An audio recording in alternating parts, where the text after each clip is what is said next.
Jeunes gens, nous poursuivons par la grâce de Dieu la très grande balade que nous avons commencée il y a plusieurs semaines au travers du merveilleux livre de la sagesse divine, la sagesse de Dieu, le livre de Proverbes.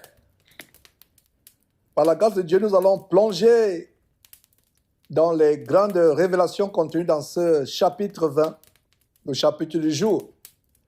En ce grand jour de l'an de grâce 2021, en cette soirée du 11 décembre, nous allons poursuivre, jeunes gens, cette série, ce séminaire adressé aux jeunes qui les amène à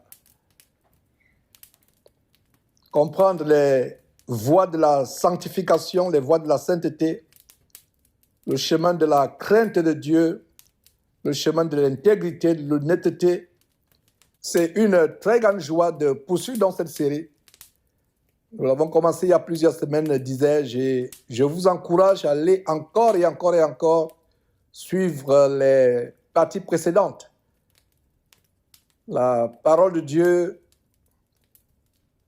est merveilleuse, contrairement aux nourritures séculières, matérielles et terrestres. La parole de Dieu ne vieillit pas. Elle ne prend pas de l'âge. Au contraire, elle s'améliore avec le temps. Vous pouvez lire un verset 10 fois, 20 fois, 100 fois, 1000 fois. À chaque fois que vous lisez ce verset, par la grâce de Dieu, vous avez une lumière additionnelle, une compréhension additionnelle. Et je ne me fatiguerai jamais de vous dire que ces séries doivent être pour vous de la motivation, pas la motivation comme font les gens du monde. Il y a des motivateurs de plus en plus sur les réseaux sociaux, avec les blogs, les podcasts et autres, il y a des motivateurs, mais nous parlons de la motivation que nous donnent les Écritures, l'encouragement. C'est même le mot d'ailleurs que je devrais utiliser, parce que le mot motivation peut prêter à confusion. C'est dommage comment les termes sont banalisés par les gens de ce monde, mais parlons plutôt d'encouragement, d'exhortation. Et exhortation, c'est encourager à un effort plus valable, encourager à un comportement meilleur, encourager à une vie meilleure. Et ma prière et ma foi, ma croyance pour vous en Dieu, ma croyance en Dieu pour vous est que vous soyez transformés par ces enseignements, que ces enseignements vous amènent à vous débarrasser des passions de la jeunesse, vous amènent à vous dépouiller du vieil homme. Alors nous allons poursuivre avec le chapitre du jour. Je l'ai annoncé et vous le savez, vous qui êtes fidèles à cette série, ce séminaire, et je vous encourage à y être fidèles. Alors nous sommes au chapitre 20. Commençons par le verset 1 qui dit ceci. Le vin est moqueur, les boissons fortes sont tumultueuses. Quiconque en fait excès n'est pas sage. Quiconque en fait excès. Le vin est moqueur, les boissons fortes sont tumultueuses. Quiconque en fait quoi? Excès n'est pas sage. Je vous ai pris des exemples tout au long de mes enseignements passés, et même dans cette série, ce séminaire adressé aux jeunes, comment l'ivrognerie, l'alcoolisme a détruit la vie de plusieurs personnes. Beaucoup de jeunes se sont vus déroutés de la bonne voie qu'ils auraient pu suivre et se sont plongés dans l'alcoolisme, dans l'ivrognerie. Et voilà un détail. Et d'ailleurs, ce verset n'est pas le seul verset dans ce livre de Proverbes qui met en garde les jeunes gens contre les méfaits de l'alcoolisme. Dans quelques jours, plaise à Dieu, nous allons voir le chapitre 23, parce que nous allons étudier tous les livres de Proverbes, les 31 livres de Proverbes. Dans quelques jours, plaise à Dieu, nous allons voir le chapitre 23. Et justement au chapitre 23, il y a un autre détail par rapport aux boissons fortes Donc, Proverbe chapitre 23, lisons à partir du verset 31, c'est une parenthèse que j'ouvre, on reviendra dans quelques jours sur ce chapitre en profondeur.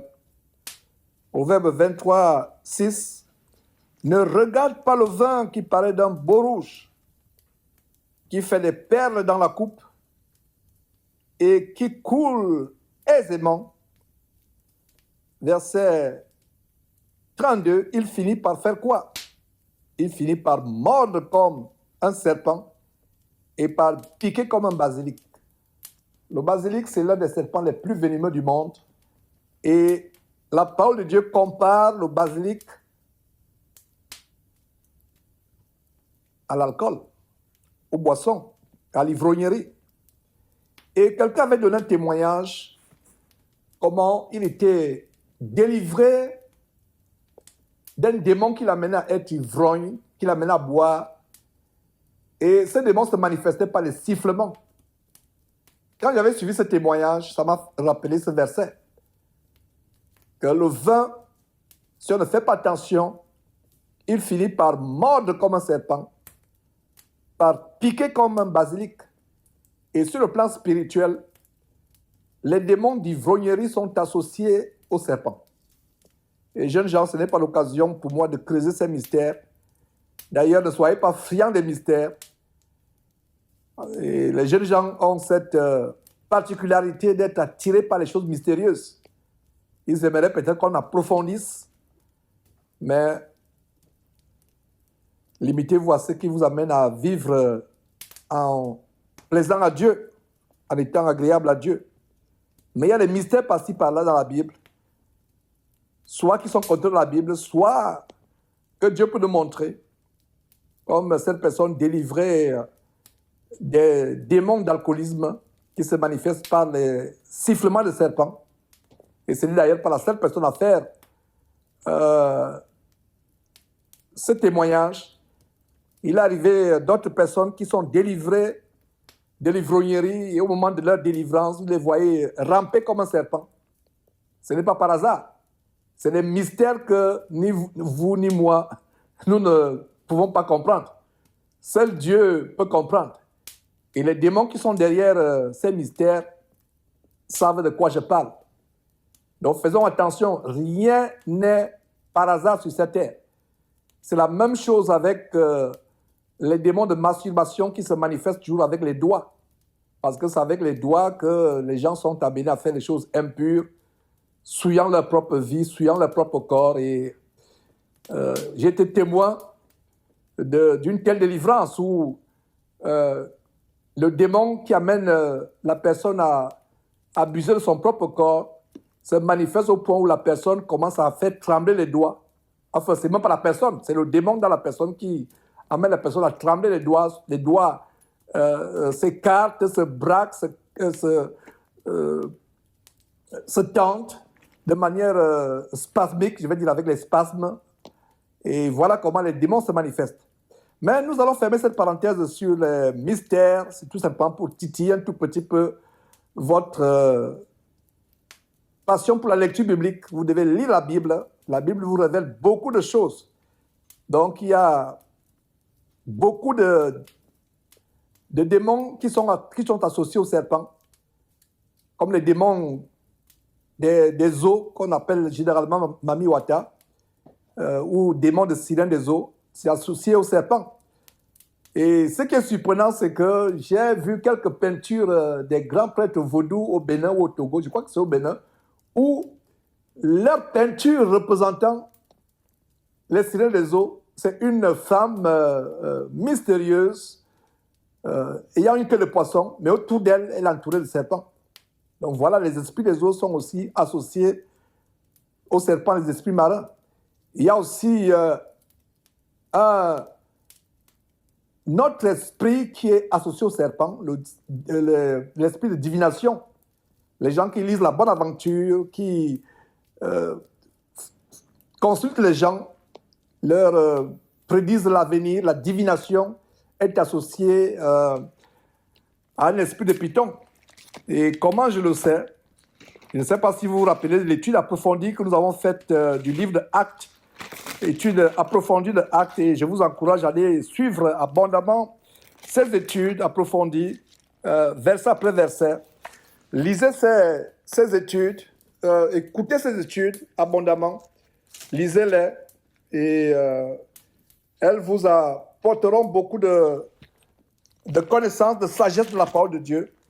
Et je parlais donc de cet esprit qui est associé à la divination. Et il y a donc cette femme qui est esclave, que le Seigneur Jésus a délivrée par l'entremise de l'apôtre Paul.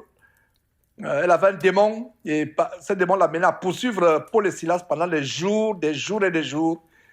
Et Paul, inspiré par le Saint-Esprit, a chassé ce démon. C'était un python, un démon de python. Un esprit de python. Donc, les serpents sont associés aux esprits impurs. Et je me demande comment les hommes peuvent avoir les serpents comme des animaux domestiques.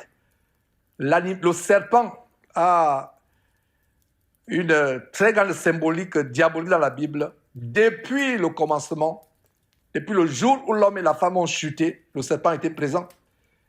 Et quel animal! Rien que la vue du serpent est effrayante. Moi, particulièrement, je n'ai pas peur des serpents, mais la vue est désagréable. C'est-à-dire que je n'ai pas peur d'eux. Mais je n'aime pas la vue, rien que la vue me dégoûte. La vie est dégoûtante. Donc, je me demande comment les gens de plus en plus sont des serpents comme animaux de compagnie. Incroyable. Il faut que ce soit un mauvais esprit qui soit dans ces gens-là, qui les amène à voir les animaux les serpents comme animaux de compagnie. Et nous voyons aussi des personnes qui se transforment en serpents. Il y a eu des cas au Gabon, des cas avérés, où des personnes se sont transformées en serpents, ont des pouvoirs que les démons leur ont donnés de se transformer en animal. Et la personne qui se transforme en serpent, je ne sais pas, avait oublié une formule magique, et la personne est demeurée un serpent. On voyait seulement la tête d'un homme, et tout le long, c'était le serpent. C'est les mystères. Alors, jeunes gens, je pense que vous êtes rassasiés des mystères ce soir, mais ce n'est pas pour vous un encouragement à creuser un peu plus. Le plus grand mystère doit être le mystère de la délivrance du péché, le mystère de la crainte de Dieu, le mystère de comment vivre à part, n'ayant rien en commun avec les jeunes de cette génération. Voilà le plus grand mystère. Donc, retournons sur le sujet du vin qui nous a fait ouvrir une parenthèse avec un peu de serpentologie. Alors, nous voyons quoi? Le vin est moqueur. Donc, retournons au chapitre du jour, au chapitre 20. Les boissons fortes sont comment? Tumultueuses. Le vin est moqueur, ça veut dire que le vin est trompeur. Il finit par se moquer de vous. Le vin est moqueur. Est-ce qu'une chose peut se moquer? Commençons à comprendre la parole de Dieu. Creusons. Ce n'est pas réservé aux jeunes. Généralement, je vais dire que ce n'est pas avec les jeunes que j'entre souvent en profondeur dans les mystères bibliques. Mais comme les parents aussi suivent cette série, comme les aînés suivent cette série, je vais approfondir quelque chose. Posons la question au verset 1. Et je vais aller en profondeur dans le domaine spirituel. Le vin est moqueur. Est-ce qu'un animal peut se moquer de quelqu'un? Non. Est-ce qu'une chose comme le vin, comme l'eau, peut se moquer de quelqu'un? Non. Mais la Bible dit, le vin est moqueur. Il faut une personne pour se moquer, n'est-ce pas? Soit une personne physique, soit une personne spirituelle et démon. Il y a eu des cas où, lors d'une délivrance, un démon se moque de quelqu'un. Je raconte souvent cette anecdote lors d'une délivrance. Quelqu'un était possédé par les esprits impurs et les personnes assemblées, les chrétiens assemblés devaient chasser ce démon. Et un des démons qui s'est manifesté s'est mis à se moquer d'un des chrétiens qui était là. Il dit, tout le monde peut être là sauf toi. Tu étais hier avec une prostituée dans une boîte de nuit et vous êtes allé dans un hôtel. Et tu viens ici aussi me chasser. Le démon a commencé à ricaner.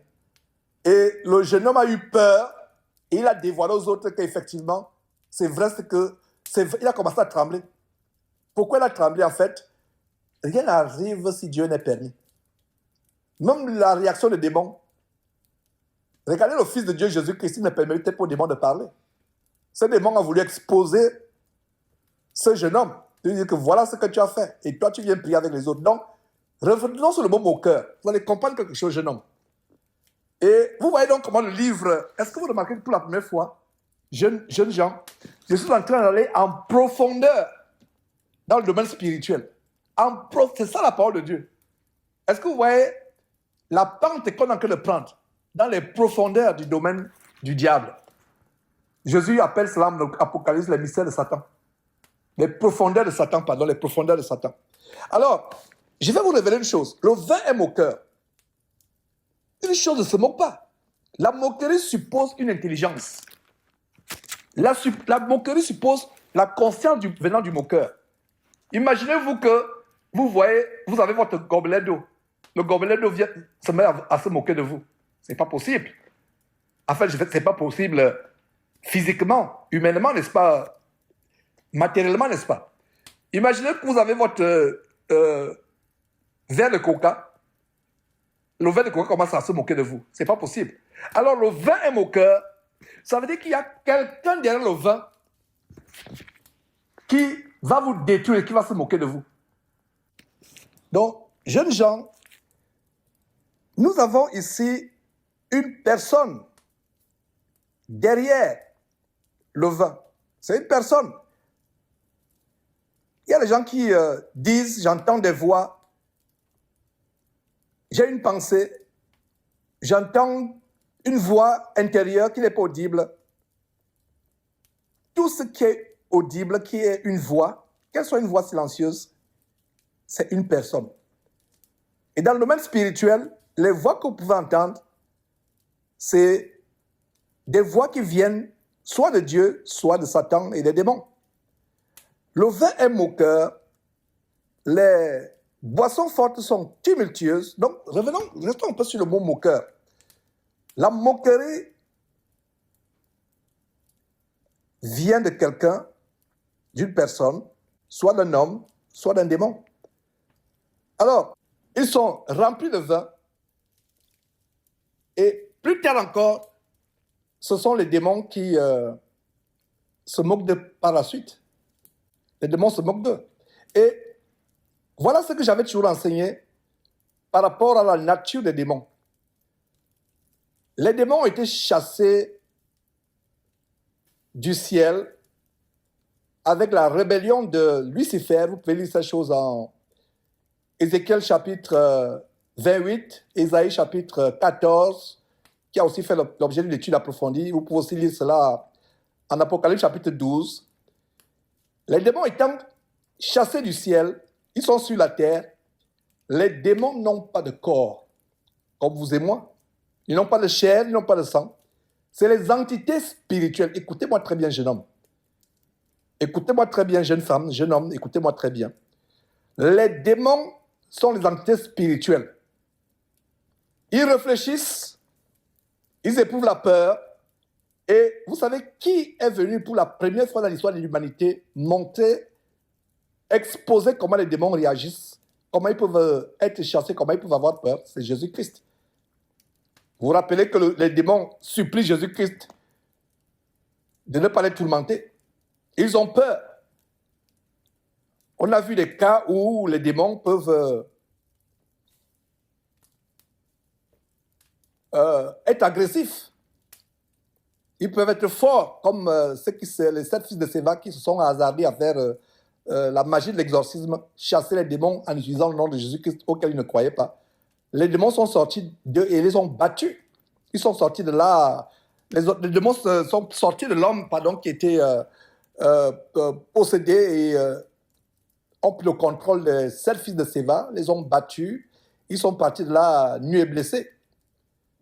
Les démons peuvent manifester une force terrible. Du moins pour des gens qui n'ont pas Jésus dans leur vie, Jésus-Christ dans leur vie. Alors, les démons étant des entités spirituelles qui n'ont pas de chair, qui n'ont pas d'os, ils envient les hommes. Écoutez-moi très bien, si vous suivez très bien ce que je suis en train de dire, ça va vous aider, jeunes gens, à vous délivrer de certains des péchés. Qu'est-ce qui arrive quand quelqu'un est glouton, est ivrogne ou est débauché sexuel? Le démon ne peut pas, de par sa nature spirituelle, boire l'alcool. J'espère que vous comprenez. Le démon ne peut pas, de par sa nature spirituelle, manger. Il n'y a qu'un homme qui peut manger parce qu'il a les 5 sens.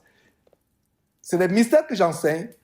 Et si ça peut vous aider, le but pour lequel j'approfondis un peu ces mystères ce soir, ça pourra vous amener à comprendre ce qui se passe. Et je disais tantôt qu'il y a des jeunes gens qui m'appellent, qui disent vraiment, je ne peux pas me délivrer de ceci, je ne peux pas me délivrer de cela. J'ai du mal à me délivrer de ceci. Pour que vous soyez délivré de quelque chose qui vous retient captif, comme une addiction, dès qu'il y a une addiction, c'est fort probable qu'il y a un démon derrière. Parce que le démon, par exemple, ne peut pas, par sa nature spirituelle, apprécier la nicotine. C'est-à-dire que le poison qui est dans la cigarette s'appelle la nicotine. Le démon ne peut pas, par sa nature spirituelle, savourer, par exemple, la boisson, la nourriture. Alors, qu'est-ce que le démon fait?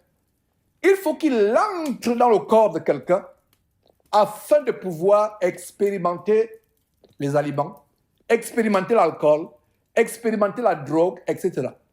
Et suivez attentivement ce que je suis en train de dire. Ça va vous aider. Peut-être que vous ne comprenez pas ça maintenant, mais vous allez comprendre plus tard. Mais je suis persuadé que quelques-uns parmi vous comprennent. Le démon n'ayant pas de corps, ils sont spirituels. Alors, la seule manière par laquelle les démons peuvent apprécier la nourriture, c'est entrer dans le corps de l'homme. Entrer. Et nous avons d'ailleurs ce mystère en Genèse chapitre 6, quand ces entités célestes ont quitté le ciel pour venir s'accoupler avec les femmes sur terre. Et c'est encore notre mystère. Nous ne savons pas comment ça s'est passé, mais nous avons quelque chose de mystérieux. Et il est dit que de ces relations abominablement abominables, des géants en sont nés. Et les archéologues ont trouvé à travers le monde, et même aux États-Unis, et des choses qui sont gardées secrètes, des géants, quelqu'un qui a 20 mètres, rien que la tête, c'est comme une maison. Il y a quelques images, je pense que Jésus-Christ TV a fait une émission là-dessus, il y a quelques années, documentée. C'est un caterpillar qui doit creuser. L'os du fémur, c'est peut-être 4 mètres. Ces géants ont existé, la Bible parle de ces géants. Des fils d'Anak étaient tellement géants que le peuple d'Israël était à leurs yeux comme des petits sauterelles. Imaginez-vous le ratio entre une sauterelle et un homme. Imaginez que vous êtes tellement... vous avez en face de vous un géant au point où le géant vous voit comme une sauterelle, vous le voyez comme la tour Eiffel. Ces géants ont existé. Ce n'est pas une fable, c'est tellement réel. Ils ont quitté la gloire céleste et venu faire des choses abominables sur terre. Il y a eu des femmes ou des hommes qui se font abuser la nuit par des démons. Et le lendemain matin, il y a la preuve matérielle, concrète, de l'abus sexuel dont ils ont été victimes dans la nuit. Ouais. Donc, ce domaine de Satan, ça ne doit pas vous faire peur. Au contraire, ça doit vous amener à apprécier le pouvoir et la force que nous avons en Jésus-Christ. Et mes enfants qui suivent cet enseignement,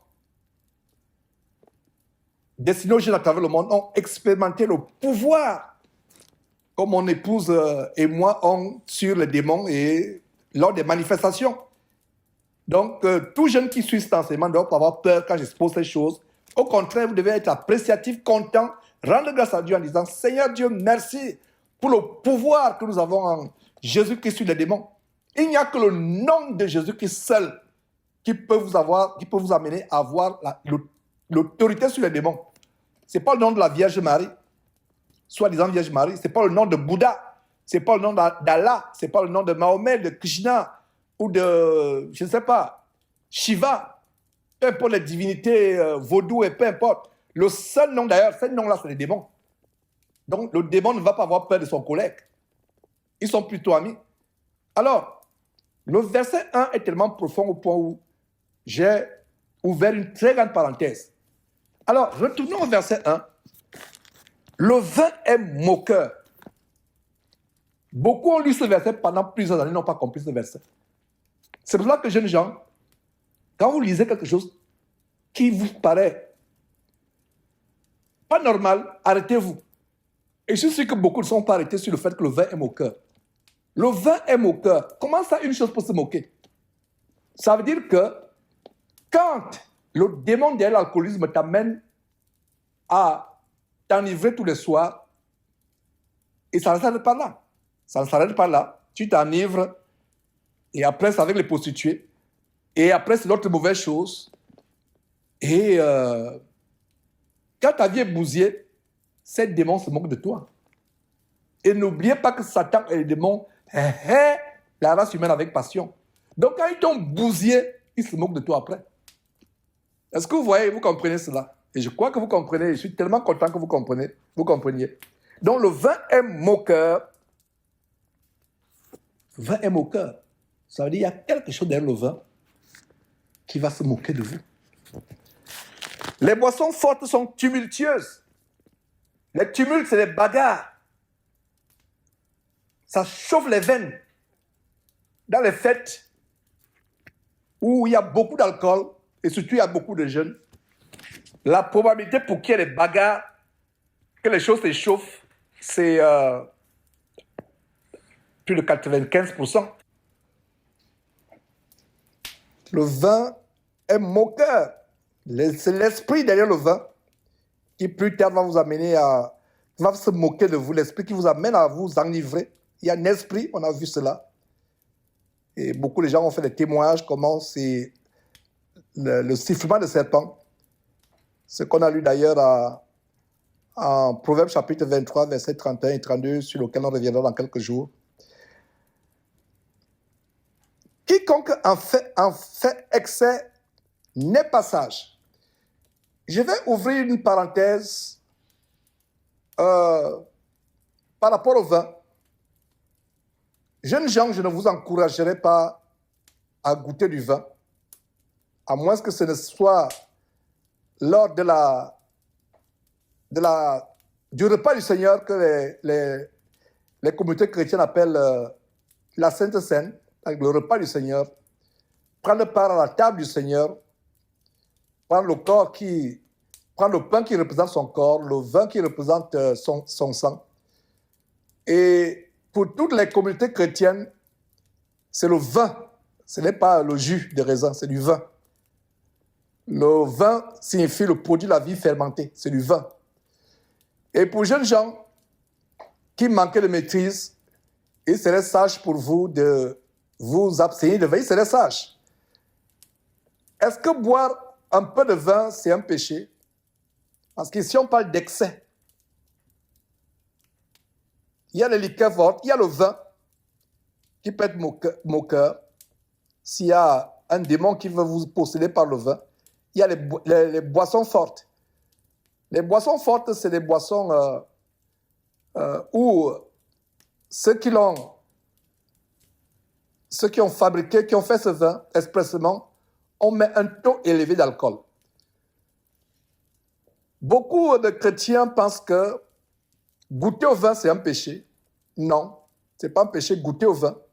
Nous voyons le cas avec l'apôtre Paul qui recommandait à Timothée. Timothée, c'est un jeune homme tellement droit, intègre, lui disait, moi, aucune goutte de vin ne touchera ma langue.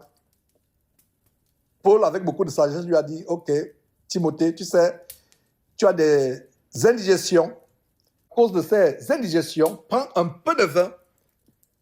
Et je suis persuadé que, étant un enfant obéissant, Timothée a dû certainement le faire, même s'il n'est pas écrit qu'il l'a fait. Je suis persuadé, étant un enfant obéissant, considérant Paul comme un père, étant Paul comme un enfant. Alors, le vin en soi n'est pas mauvais, c'est l'excès. Et quand on dit le vin, ce n'est pas les boissons fortes. Parce qu'il y a des produits de vie qui sont tellement fermentés.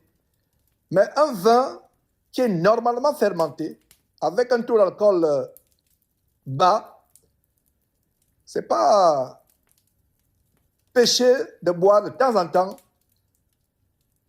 un demi-verre de vin. Mais pour vous, jeunes gens, surtout vous qui êtes très jeunes, quand on dit jeunes gens, bon, j'imagine ceux qui ont fini les études, viennent de commencer le travail. Si vous ne buvez pas le vin, vous n'avez pas péché, c'est même au contraire une bonne chose. Mais si vous buvez le vin et que vous avez la conscience que vous avez péché, ou quelqu'un vous accuse d'avoir péché parce que vous avez bu le vin, non. C'est l'excès. Parce que dans le verset 1, le verset 1, à la deuxième partie du verset 1, quiconque en fait excès n'est pas sage. C'est la même chose avec les excès de nourriture. Parce qu'aux États-Unis, dans les milieux conservateurs, les milieux chrétiens ou pseudo-chrétiens américains conservateurs, l'ivrognerie, c'est un scandale. Mais la gloutonnerie n'est pas un scandale aux États-Unis. Pourtant, la gloutonnerie, c'est même le péché numéro 1 des Américains. L'excès d'aliments, l'excès de boissons, c'est pas la voie de la sagesse. À supposer que vous pouvez boire un demi-verre de vin en passant, peut-être une fois par semaine, vous avez toute votre clarté. Vous ne voyez pas subitement le brouillard devant vous après avoir vu le demi-verre. Vous ne voyez pas la maison qui commence à tourner. Vous avez les vertiges, vous avez subitement sommeil, vous vous mettez à bâiller. Il n'y a pas de problème.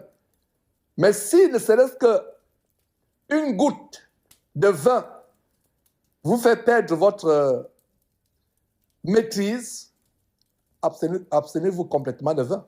Il y a d'autres personnes, rien que l'odeur du vin est insupportable. Je me rappelle, je ne sais pas, c'était une sœur lors des Sainte Communion, comme ça qu'on doit appeler quand nous réunissons pour prendre le repas du Seigneur. Nous prenons le pain qui représente son corps, le vin qui représente son sang versé sur la croix. Il y a, je crois, une sœur qui ne supportait même pas l'odeur du vin. Je lui avais donné ce conseil en disant, quand nous prenons le repas du Seigneur, le vin que nous buvons, ce n'est pas le jus de raisin, c'est du vrai vin, c'est du vin, c'est le produit de la vie fermentée, mais fermenté avec modération, pas de manière excessive au point où ça devient des liqueurs fortes, des boissons fortes. Alors, comme c'est le repas du Seigneur, il n'est pas possible pour toi d'être dégoûté, parce qu'il faut comprendre que ce n'est plus un simple vin, c'est comme le pain. Je ne sais pas s'il y a des personnes allergiques au pain, à la farine ou au pain, que ce soit le pain, la baguette, que ce soit le pain plat. Mais quand il s'agit du repas du Seigneur, comprenez que ce n'est plus un simple pain, ce n'est plus un simple vin. Il y a des personnes qui ne prendront jamais une goutte de vin, mais qui, avec beaucoup de foi, avec beaucoup de discernement, avec beaucoup de compréhension, le prennent lors du repas du Seigneur appelé communément la Sainte Seine. Généralement, nous chrétiens devions parler de la communion dans le sang et dans le sang et dans le corps de notre Seigneur. Mais pour les personnes qui pourraient suivre cet enseignement, qui sont nouvellement convertis avec le mot commun Sainte Seine, qui est un mot d'ailleurs à tort, ils pourraient peut-être comprendre. Alors nous, on parle du repas du Seigneur ou prendre part à la table du Seigneur. Alors donc, boire du vin n'est pas un péché, c'est l'excès. Si vous buvez au point où vous avez maintenant les vertiges, et un vrai chrétien doit se discipliner. Si vous savez qu'en prenant un demi-verre ou un quart de verre, je commence à voir les vertiges, je vois la maison qui tourne autour de moi, je commence à voir des personnes doubles. Il y a tel frère, il n'est jamais... vous savez qu'il n'est pas jumeau, mais vous commencez à le voir double. C'est qu'il y a un problème. Qu'il y a un problème, n'est-ce pas? Ou alors, vous commencez à voir flou, vous commencez à bâiller, ou vous avez subitement sommeil, c'est qu'il y a un problème. Et tout comme le vin, la nourriture aussi, c'est avec modération. Et comme je disais, dans ce pays, les États-Unis, l'un des plus grand péché qu'on ne reconnaît même pas comme péché dans les milieux chrétiens, c'est la gloutonnerie, les excès de table. Les excès de table. La Bible parle des excès de table et c'est quelque chose qui est à décommander. Même chose pour les excès de vin. Je mets l'accent sur les excès de vin parce qu'il y a beaucoup de controverses. Il y a les chrétiens qui poussent le zèle en disant « Moi, je ne goûterai même pas à une goutte de vin. » C'est bien, c'est encourageant. C'est vraiment encourageant. Mais celui qui prend le vin de manière modérée, par exemple pour accompagner avec un repas, sans excès, sans aucune intention de s'enivrer, et qui ne s'enivre jamais. Parce que le péché, c'est au moment où on fait les excès, c'est au moment où on s'enivre, on perd son contrôle, on perd sa capacité de réfléchir, et les démons qui sont derrière vont commencer à se moquer de vous.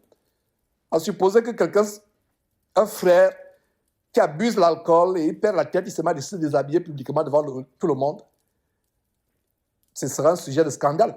Et les démons qui l'ont amené à le faire vont se moquer de lui. J'espère que c'est clair. Et la Bible dit tout m'est permis, mais tout ne m'est pas utile. Si tu passes toute ta vie sans boire de vin, est-ce que ça va ajouter quelque chose à ta vie ou diminuer quelque chose à ta vie? Du moins, si tu t'abstiens de vin ou si tu t'éloignes de l'excès de vin, tout au moins, ça va t'empêcher d'avoir la cirrhose de foie et toutes les autres maladies associées à l'excès de vin.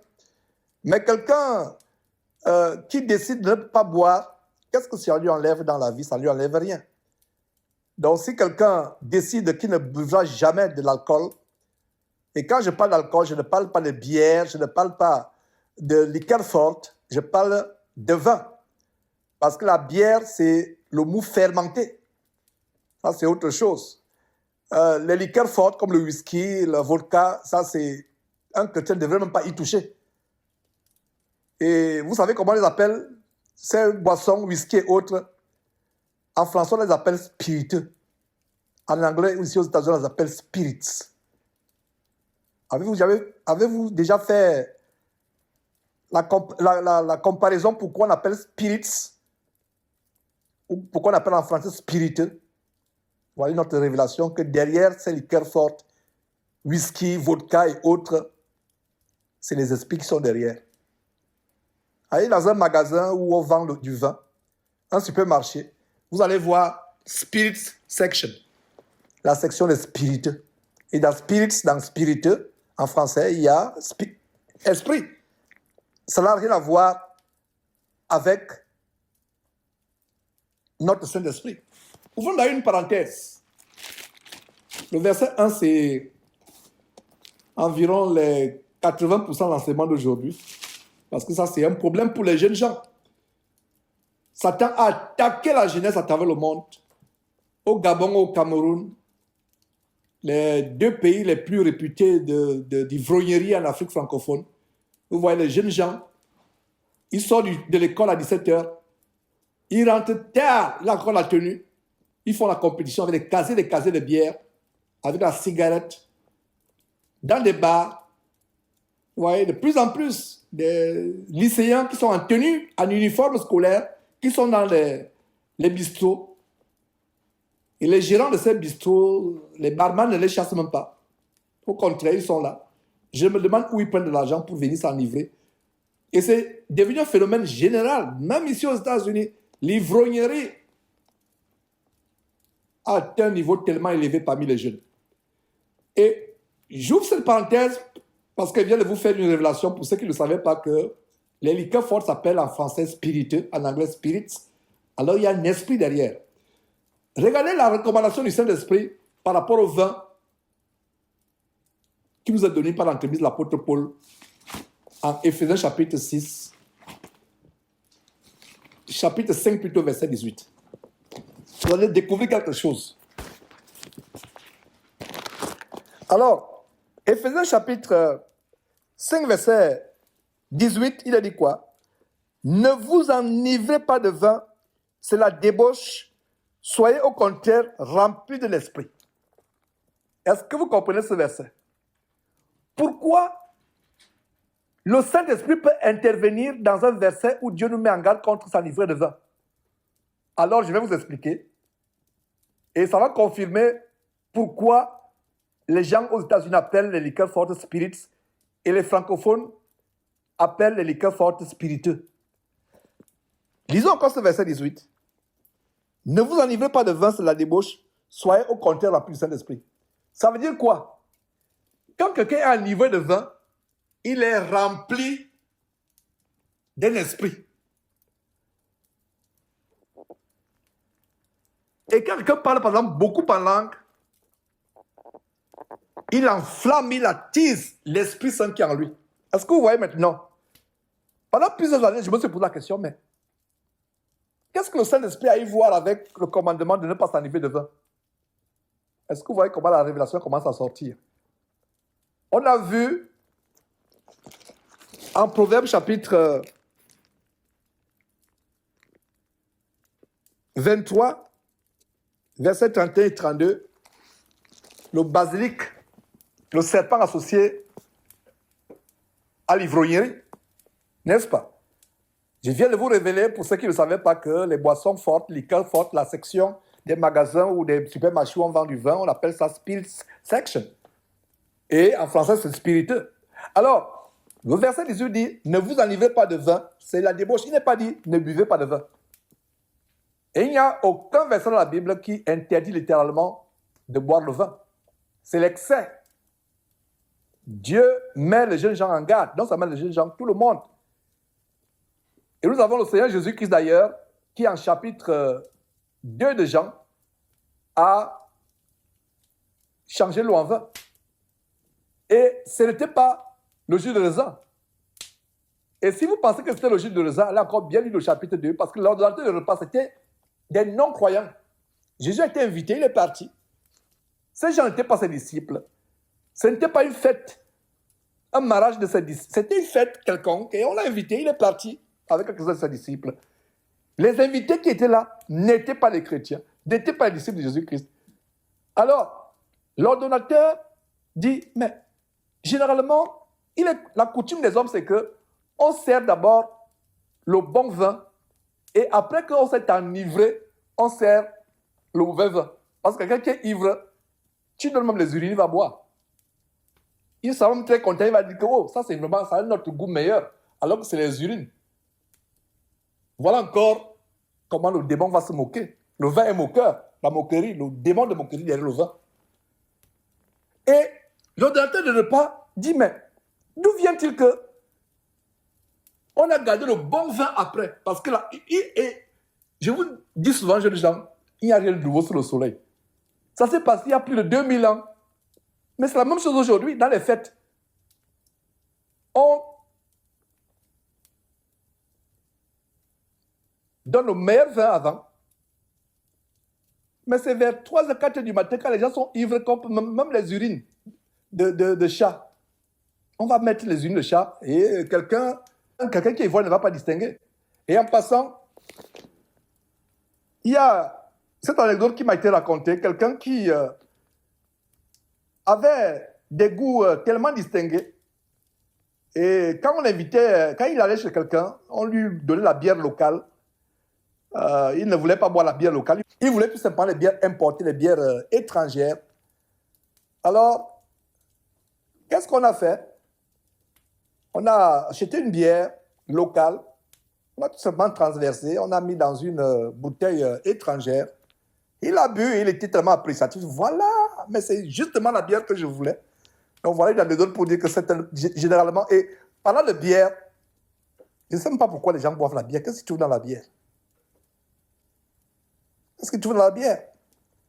Et même dans mes tourments, je me suis allé à boire la bière une fois. J'ai dit, qu'est-ce que vous trouvez dans cette bière? Mais les gens vont vous dire que telle bière est meilleure que telle autre, telle a bon goût que l'autre. Ils ont des noms de bière, la blonde, la ceci, la... Il n'y a rien. Et pire encore quand les femmes se mettent. J'ai toujours trouvé tellement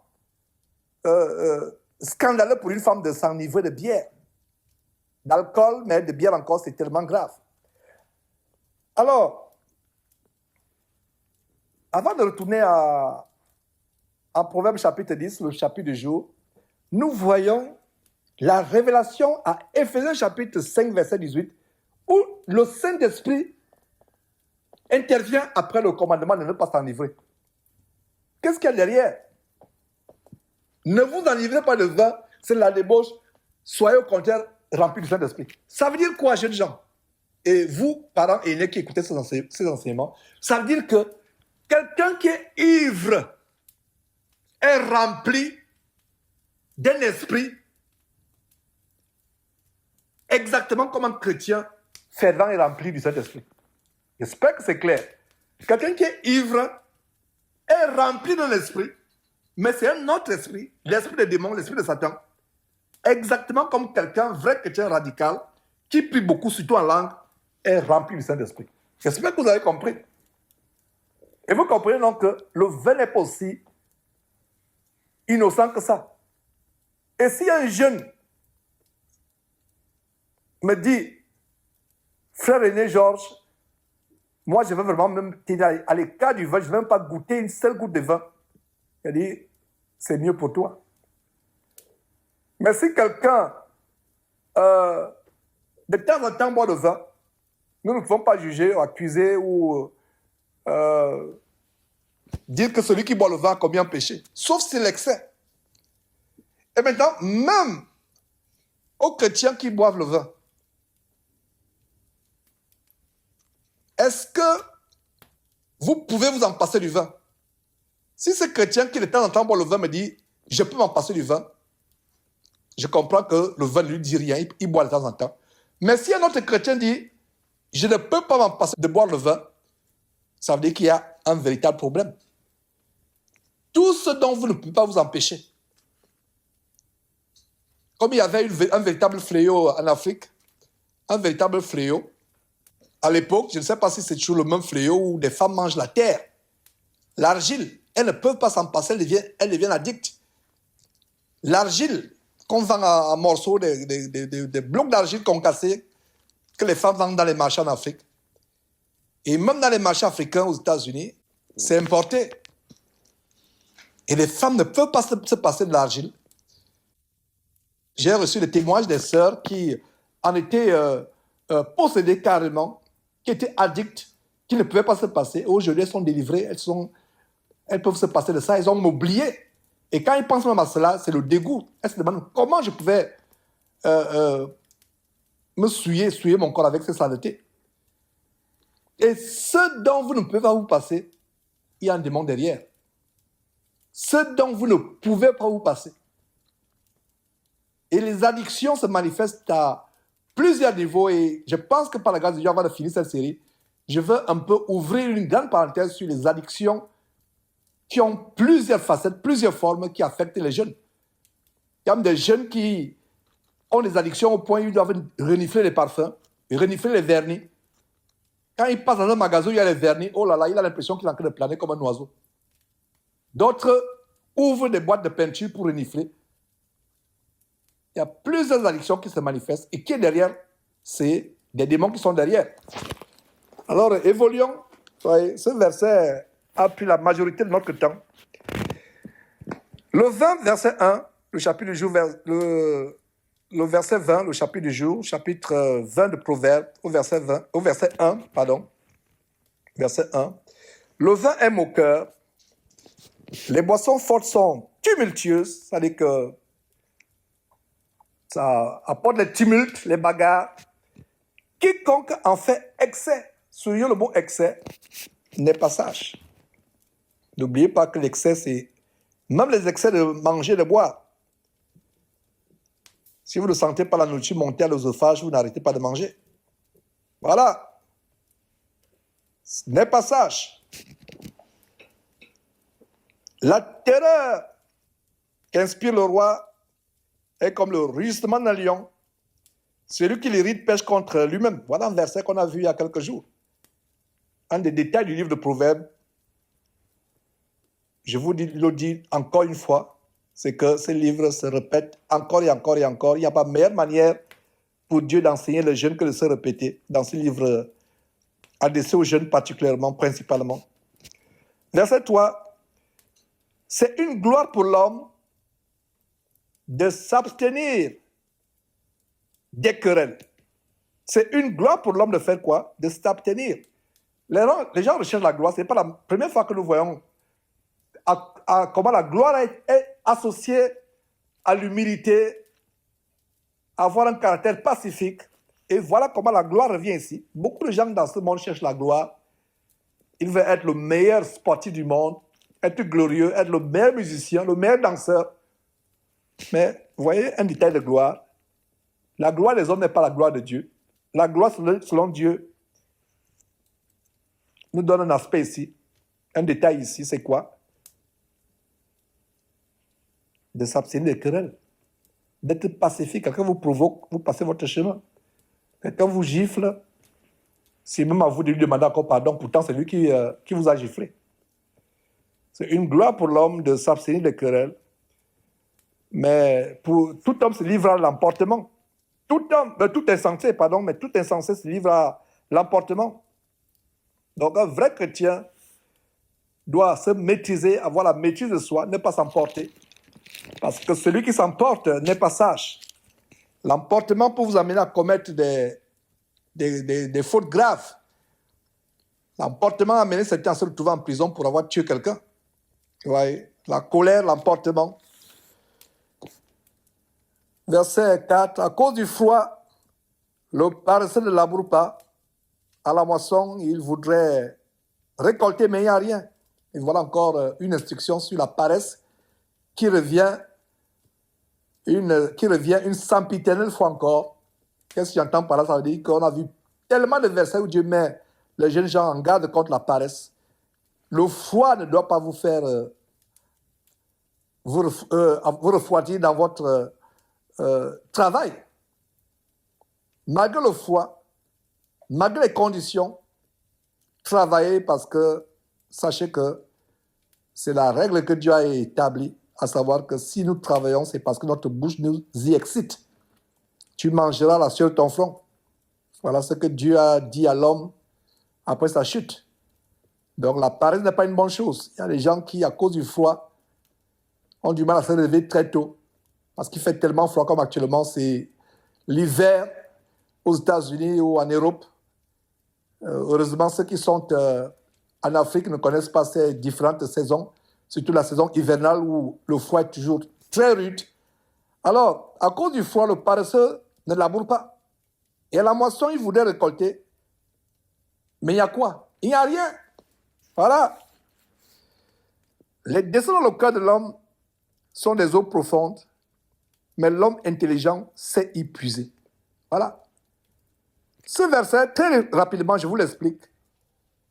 Les projets, les plans qu'on a dans le cœur, c'est comme des eaux tellement profondes, c'est comme des océans sans fond. Ce n'est pas tout projet qui est bon. L'homme intelligent sait y puiser. Et comment il sait y puiser? En associant Dieu. Donc quand tu as des dessins, des projets qui se bousculent dans ta tête, la meilleure manière de puiser, parce que c'est les eaux profondes, et la plupart du temps, les jeunes gens, moi par le passé, étant jeune gens, vous actuellement jeunes gens, qui m'avez remplacé dans la jeunesse, les projets sont vraiment les eaux profondes. Beaucoup de jeunes ont vu leur vie noyée à cause des mauvais projets qu'ils ont eus. Donc l'homme intelligent sait y puiser. En voulant aller puiser dans tel ou tel projet, vous allez vous noyer si vous n'êtes pas prudent. Et la plus grande prudence, c'est que quand vous avez des projets, associez Dieu et vous n'allez pas vous noyer dans les eaux profondes que sont ces projets. Verset 6. Beaucoup de gens proclament leur bonté, mais un homme fidèle qui le trouvera. Beaucoup de gens, d'autres même font semblant d'être bons, d'autres même se vantent d'être bons, parce que d'autres même sont bons pour se faire voir. C'est le mouvement de la philanthropie. Est-ce que vous voyez par rapport au mouvement de philanthropie, nous avons des philanthropistes tels que Bill Gates et autres, mais si vous avez le discernement, vous allez voir qu'en fait, derrière ce philanthropisme se cache tout un dessein de décimer la population mondiale, de faire du mal. En fait, ils vendent le plus d'âmes à Satan, leur Dieu, et ils se couvrent sous le prétexte, ils se camouflent sous le prétexte de faire du bien. En fait, ce n'est pas le bien qu'ils font. Rappelez-vous, quand notre sœur était un tout petit enfant, le roi Hérode, qui s'est fait jouer par les mages, qu'est-ce qu'il a dit aux mages, aux sages, venant de l'Orient? Il leur a dit, montez-moi où est l'enfant pour que j'aille aussi l'adorer. Est-ce que Hérode allait vraiment adorer l'enfant? Non. Qu'est-ce qui s'est passé? Une fois qu'il s'est rendu compte qu'il a été joué par les mages, il a montré le vrai visage de l'adoration en faisant quoi? En tuant plusieurs enfants. Des centaines et centaines, pour ne pas dire des milliers. Donc, quand quelqu'un fait du bien, généralement, ce n'est pas le bien qu'il fait. Quand quelqu'un montre qu'il est bon, généralement, ce n'est pas la bonté. Donc, beaucoup de gens proclament leur bonté. Vous voyez comment la parole de Dieu parle de tout ce qui se passe sur cette terre. Beaucoup de gens proclament, ça veut dire qu'ils montrent qu'ils sont bons. Mais un homme fidèle, voilà ce qui manque dans ce monde. Un homme fidèle. Et même derrière Jésus-Christ TV, j'ai recherché la fidélité de certaines personnes, je n'ai pas trouvé. J'ai recherché la fidélité de plusieurs personnes, je ne l'ai pas trouvé à 100%. Il y a quelques-uns qui sont fidèles quand il s'agit, par exemple, de soutenir ce travail, principalement la diffusion en Afrique. Il y a quelques-uns qui sont fidèles, mais beaucoup sont découragés. Beaucoup sont engagés, on veut nous associer à travers avec Jésus-Christ TV. 1, 2 fois, 3 fois, ils se découragent. Et vous ne pouvez pas vous engager à l'œuvre du Seigneur si vous n'êtes pas fidèle. Soit servir le Seigneur par vos biens, c'est-à-dire financer l'évangélisation à travers le monde, soit avec votre temps, soit avec votre énergie. Vous ne pouvez pas vous engager à servir Dieu si vous n'êtes pas fidèle. Donc, beaucoup, verset 6, beaucoup de gens proclament leur bonté, mais un homme fidèle qui le trouvera. Le juste marche dans son intégrité, heureux ses enfants après lui. Jeune homme, jeune femme, voilà une très grande promesse. Si tu marches dans l'intégrité, dans la droiture, et si Dieu te fait grâce d'avoir les enfants, tes enfants après toi seront heureux. Voilà la promesse sur laquelle je me tiens. Ils pourront peut-être se détourner, mais Dieu est fidèle pour les ramener sur la voie droite. Il pourrait avoir après toi des persécutions, des tribulations. Maman chrétienne, papa chrétien, que ce verset te console. Si et seulement si tu marches dans l'intégrité. Verset 7, le juste marche dans son intégrité. Heureux ses enfants après lui. Voilà une grande promesse, ses enfants après lui. Il y a des parents chrétiens, surtout les parents chrétiens. Certains se disent, mais comment, si je quittais ce monde, est-ce que mes enfants seront ceci, est-ce qu'ils seront cela? Qu'est-ce qu'ils vont devenir? Non, voilà la promesse. Heureux ses enfants après lui. Est-ce que vous savez qu'il y avait une bonne promesse comme cela camouflée dans ce chapitre 20? Verset 8, le roi assis sur le trône de la justice dissipe tout mal par son regard. Verset 9, qui dira, j'ai purifié mon cœur, je suis net de mon péché. Voilà. Même parmi nous les chrétiens, qui peut le dire aujourd'hui? Qui peut dire que j'ai un cœur pur? Qui peut dire que j'ai un cœur purifié de la jalousie, de la convoitise, de l'envie, de la colère, de l'animosité, du manque de pardon? Qui peut dire cela? Qui peut dire que je suis net, c'est-à-dire je suis lavé de mon péché? Qui peut le dire? Voilà un défi. Jeunes gens, prenez le défi que Dieu vous lance. Comprenez le verset 9 comme étant un défi que Dieu vous lance. Qui dira, j'ai purifié mon cœur, je suis net de mon péché? Et nous revenons au verset 10, ce qu'on a vu par le passé, comment la balance fausse est en horreur à l'Éternel. 2 sortes de poids, 2 sortes d'effats sont l'un et l'autre à l'abomination à l'Éternel. Et j'ai mis l'accent sur le fait que Dieu a en horreur la fausseté, la roublardise dans les affaires, vouloir tromper les gens, pour ceux qui font le commerce, pour ceux qui se lancent dans les affaires, vouloir tromper. Et pour ceux qui achètent, Vous achetez quelque chose, après vous allez vous plaindre, non, ce n'est pas bon, je vais aller rendre. Alors que vous savez que ça vous a aidé. Vous savez que c'était bon. Il faut faire très attention avec cela. Sont l'un et l'autre en abomination à l'Éternel. Il y a le verset 11 sur lequel j'ai toujours enseigné. Et c'est un verset que j'ai expérimenté. L'enfant laisse déjà voir par ses actions si sa conduite sera pure ou droite.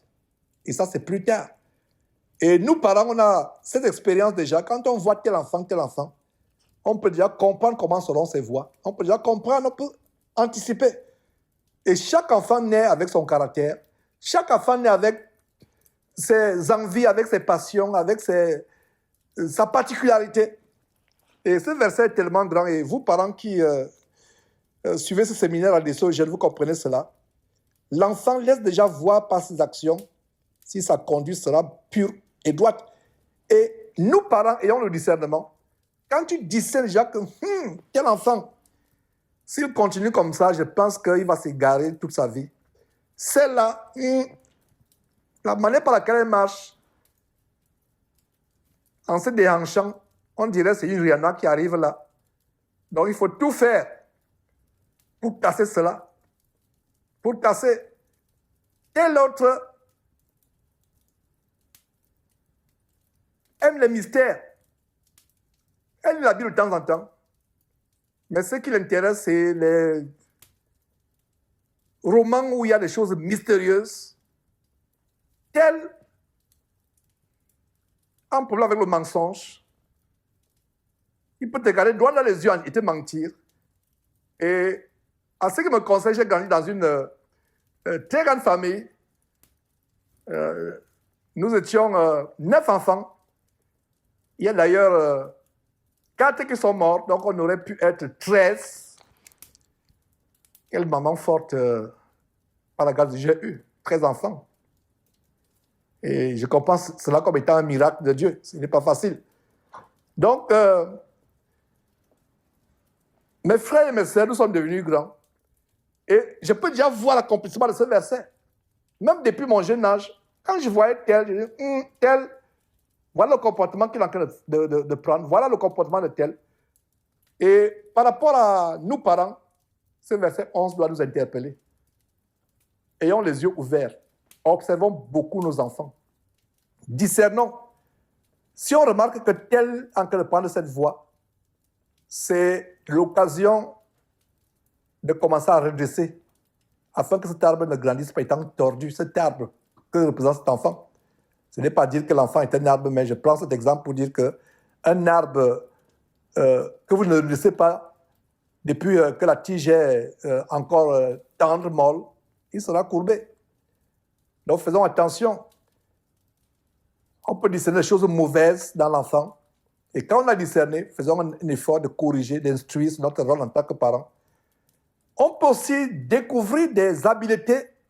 On dit tel enfant a des habiletés sur tel ou tel aspect, a des atouts, a des capacités qui pourront édifier les gens plus tard.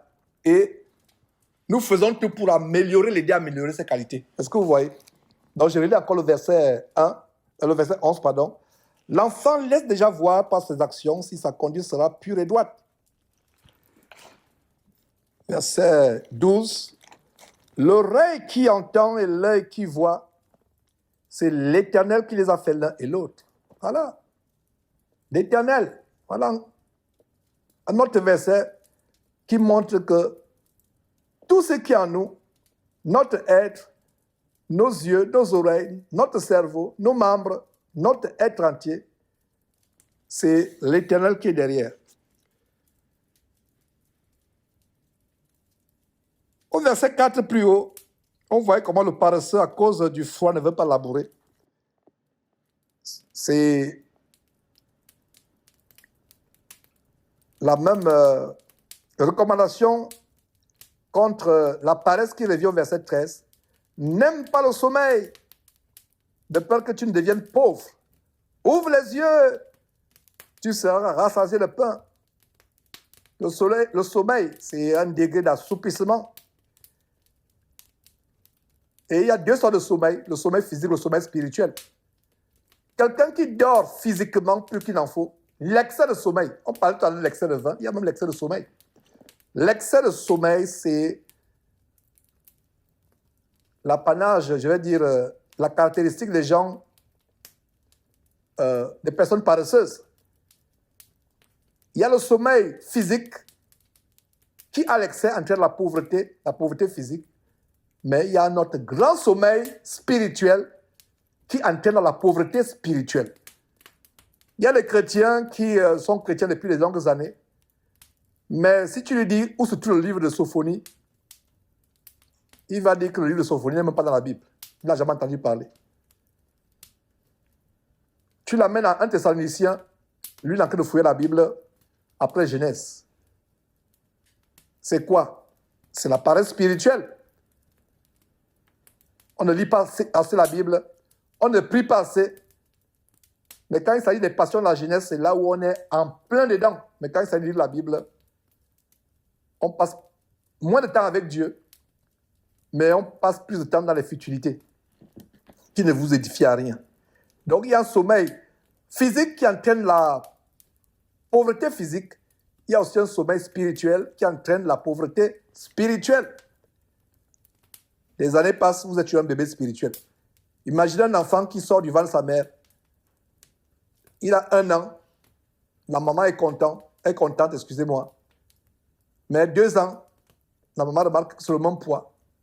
3 ans, il ne fait que... les années ne font que passer. 3 ans, 4 ans, l'enfant ne grandit pas. La maman sera affligée, n'est-ce pas? C'est la même chose qui nous arrive quand les années passent. On est toujours des bébés spirituels, on est toujours laid, alors que Dieu voudrait qu'on ait la nourriture solide. Et notre Père spirituel, notre Dieu est affligé. Dieu voudrait que nous grandissions. L'assoupissement n'est pas bon. Vous vous assoupissez, vous avez la paresse pour lire la Bible, vous avez le sommeil spirituel. Vous serez pauvre spirituellement. Pauvreté en connaissance biblique, pauvreté en prière, pauvreté en lecture biblique, pauvreté en connaissance des armes pour combattre Satan, pauvreté extrême spirituellement. Et vous êtes un bon candidat pour les tourments et les tribulations de Satan. Et le verset 14 reprend les mises en garde contre la fausseté au verset 10 qui dit 2 poids, 2 sortes de poids, 2 sortes d'effets sont l'un et l'autre à l'abomination éternelle. Et c'est ce que reprend le verset 14 de fort belle manière. Mauvais, mauvais, dit l'acheteur. Et en s'en allant,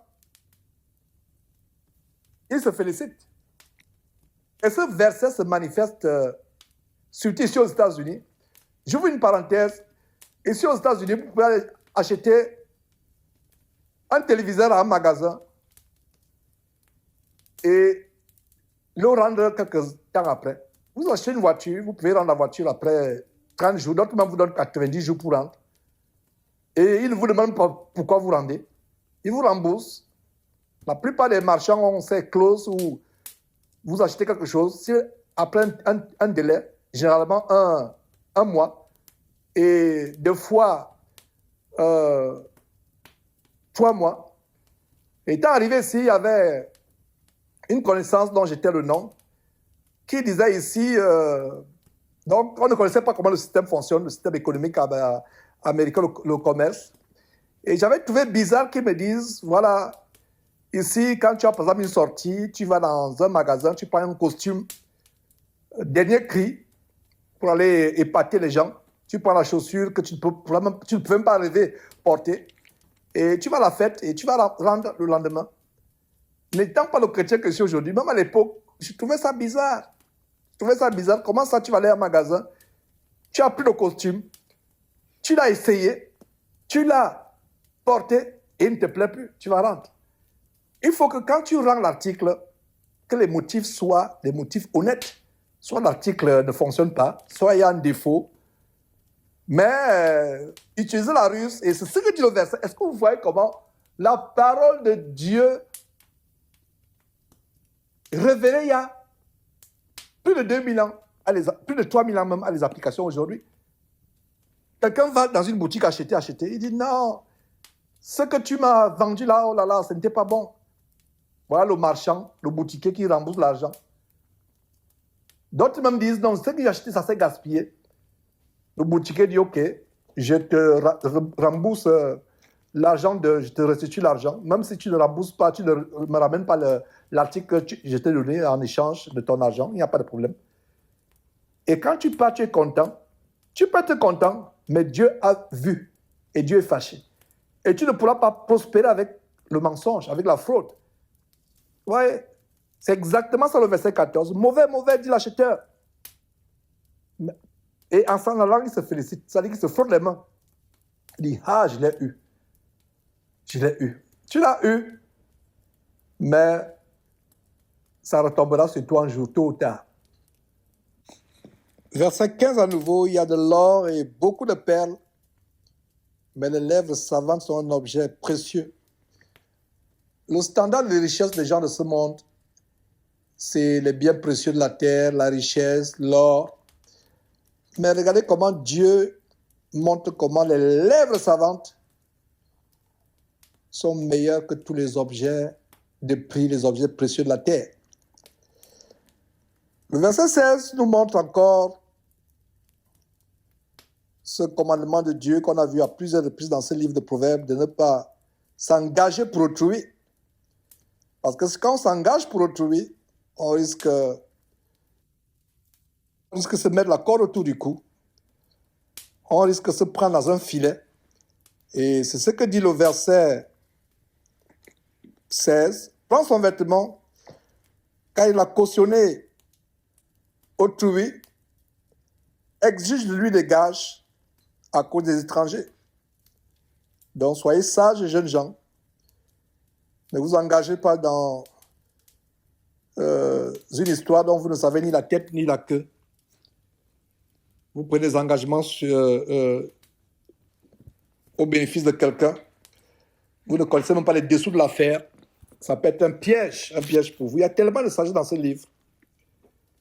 Verset 17, les dangers du mensonge. Et regarde le verset 17, le pain du mensonge est doux à l'homme, et plus tard sa bouche est remplie de gravier. Plus tard. Imaginez-vous quelqu'un qui passe le temps à mentir. C'est comme un pain agréable. Un pain tellement agréable à manger, tellement délicieux. Surtout quand tu mens, tu penses tromper les gens. Mais quand tu es découvert, oh là là, voilà ce qui se passe. Plus tard, sa bouche est remplie de gravier. Imaginez-vous que vous prenez du gravier, vous commencez à broyer du gravier, mélanger avec le sable. Rien que broyer cela,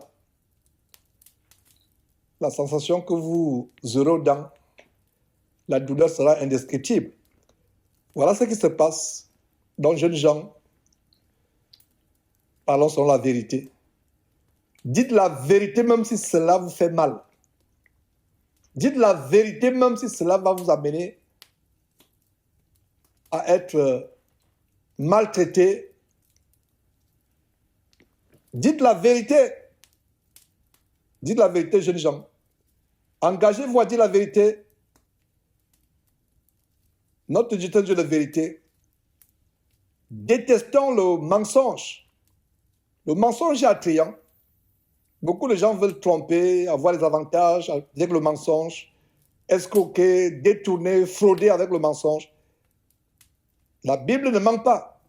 Au départ, ça paraît agréable, ça paraît doux, comme un très bon mets, un très délicieux aliment.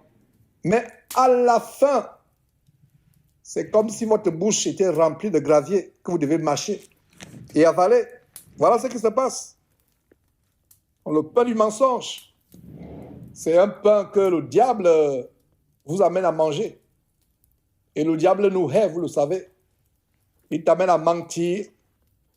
Mais une fois que vous êtes pris la main dans le sac, et même si on ne vous prend pas la main dans le sac, plus tard, ce pain se transformera dans votre bouche comme du gravier. Plus tard, ça se transformera. Donc faisons tellement attention. C'est mieux de dire la vérité, même si ça vous fait mal, même si ça vous amène à perdre le boulot. Et vous travaillez chez quelqu'un, imaginez vous êtes secrétaire, Et la maîtresse, vous savez que votre patron est marié. Et voilà, sa maîtresse, sa concubine, avec qui il trompe sa femme, vient, vous êtes secrétaire. Vous appelez votre patron par interphone. Il est dans un bureau à l'arrière du bâtiment. Vous êtes à la réception. Il vous chuchote à l'oreille, dites-lui que je ne suis pas là. Et toi, chrétienne ou chrétien, tu vas dire aussi à la dame, Madame, excusez-moi, le patron a dit qu'il n'est pas là. Alors qu'il est là. La crainte de Dieu que tu as t'amènerait à dire au patron, je suis désolé, vous me demandez quelque chose de tellement difficile. Vous êtes là, je ne peux pas ne pas lui dire que vous n'êtes pas là. Voilà les détails, même s'il faut faire le boulot, je vous assure que même si ce monsieur vous mettez à la porte, plus tard, il aura du respect pour vous. Plus tard, il aura du respect. C'est quelqu'un qui va se dire, mais je n'ai jamais vu quelqu'un d'aussi intègre. Je prends cet exemple, et j'ai déjà pris cet exemple plusieurs fois, pour vous dire qu'il y a des situations comme cela où on vous met dos au mur.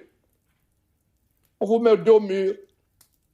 Quelqu'un arrive en retard au travail parce que le réveil n'a pas sonné à temps ou alors parce qu'il a dormi tard la veille, il arrive tard au travail. Il dit au patron, je suis en retard parce qu'il y a eu un accident grave sur mon bouchon. Et le patron lui demande à quelle heure. Il était 8h45. Le patron lui dit seulement, mais à 8h45, je suis passé exactement à cet endroit-là. Il n'y avait pas d'accident. Et vous pouvez aller avec Internet, vous pouvez même... il y a des applications qui vous permettent de contrôler la circulation de toutes les grandes villes en temps réel. Et vous pouvez aller revérifier s'il y a eu accident ou pas. Ouais, donc c'est vraiment une bénédiction d'aimer la vérité. Dites la vérité, même si ça vous fait mal. Parce que si vous mentez, imaginez-vous que vous venez de commencer un boulot. Même si le patron ne vous met pas la porte, tout le monde, ça va se savoir. Non seulement le patron, il sait, il va dire à tout le monde, personne ne pourra vous faire confiance. Même si on ne vous licencie pas, vous-même, vous allez partir de là. Parce que vous savez qu'on ne vous fait plus confiance. C'est ça, jeunes gens. Voilà les petits exemples que je prends pour vous encourager à parler la vérité. Dire la vérité, même ça fait mal. Ça fait mal, mais ça va faire bien par la suite. Par contre, le mensonge fait du bien. Oh là là! Avec le mensonge, vous avez eu ce que vous voulez. Avec le mensonge, vous avez fait ce que vous voulez. Mais plus tard, vous allez payer. Et vous allez regretter ce mensonge. J'espère que vous avez compris. Voilà les paroles d'encouragement. Verset 17 à nouveau. Le pain du mensonge est doux à l'homme.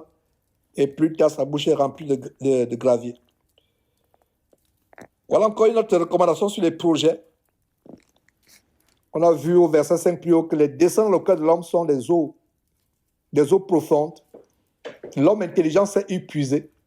Et comment l'homme intelligent épuise dans ses projets, dans ses desseins dans son cœur, qui sont les eaux profondes? Il épuise avec l'aide de Dieu, avec l'assistance de Dieu. Alors le verset 18 dit, les projets s'affermissent par le conseil. Fais la guerre avec prudence. La guerre, là c'était au temps de Proverbes, la guerre était physique. Mais nous, sur la base d'Éphésiens chapitre 6, vous pouvez lire à partir du verset 10 et suivant, notre guerre n'est plus physique, elle est spirituelle. Et notre guerre est contre les démons. Et même avec le combat spirituel, il faut être prudent. Je vous parle de Paul qui a fait la guerre en Actes chapitre 16, une guerre spirituelle en chassant cet esprit de Python dans cette femme esclave qui amenait la femme à faire la divination et à produire beaucoup d'argent à ses maîtres. Alors, qu'est-ce qui se passe? Paul ne s'est pas précipité. Même dans le combat spirituel, même dans chasser les démons, il faut de la prudence. Ne vous empressez pas. Or, ces fausses églises, qui ne sont en réalité que des camps de concentration menant en enfer, des salles d'embarquement pour l'enfer, ils programment déjà les délivrances. Ils programment déjà les soirées où ils vont chasser les démons. Non. Il faut être très prudent même quand on fait la guerre spirituelle. du roi Salomon, qui est derrière le livre de Proverbes, que Dieu a inspiré à écrire ce merveilleux livre que nous partageons depuis les jours, la guerre était physique. Un roi ne s'empressait pas à faire la guerre. Un général d'armée ne s'empressait pas à envoyer ses militaires au combat. Il y avait les calculs, il y avait des analyses, il y avait des conseils. Il s'asseyait, il réfléchissait, il pesait le pour et le contre. Ça, c'est la guerre sur le plan physique. Et maintenant, nous, sur le plan spirituel, notre guerre, c'est contre les démons. Même quand nous nous engageons dans le combat spirituel, nous ne nous engageons pas n'importe comment. Nous avons la prudence. Nous attendons le feu vert de Dieu. Est-ce que vous voyez? Attendons le feu vert de Dieu. Nous ne nous engageons pas n'importe comment. Nous attendons le feu vert de Dieu. Est-ce que vous voyez comment la parole de Dieu peut avoir une profondeur? Et voilà l'exemple de ce verset 18. Au temps de Salomon, c'était la guerre physique. Il fallait beaucoup de prudence. Même à notre niveau aujourd'hui avec Jésus-Christ, notre guerre n'est plus physique avec contre la chair et contre le sang. Notre guerre est spirituelle. Même avec la guerre spirituelle, ce n'est pas parce qu'un démon se manifeste que tu vas dire automatiquement il veut nous chasser. Non, il faut la prudence. Il y a des cas où quelqu'un a pris part à une veillée où on chassait les démons sont manifestés. Il y a eu le cas où l'une des personnes a été projetée au mur. Il y a beaucoup d'histoires comme cela. Tu n'es pas prêt spirituellement. La Bible dit que celui qui invoque le nom de Jésus s'éloigne de l'iniquité. Tu vis dans le péché, mais tu vas aller chasser les démons. Tu vis dans le péché, mais tu veux faire la guerre spirituelle, le combat spirituel. Voilà le verset. Il faut être prudent. Examine ta vie. Demande-toi, est-ce que c'est le bon moment pour chasser ces démons? Est-ce que c'est le bon moment pour m'engager dans le combat spirituel?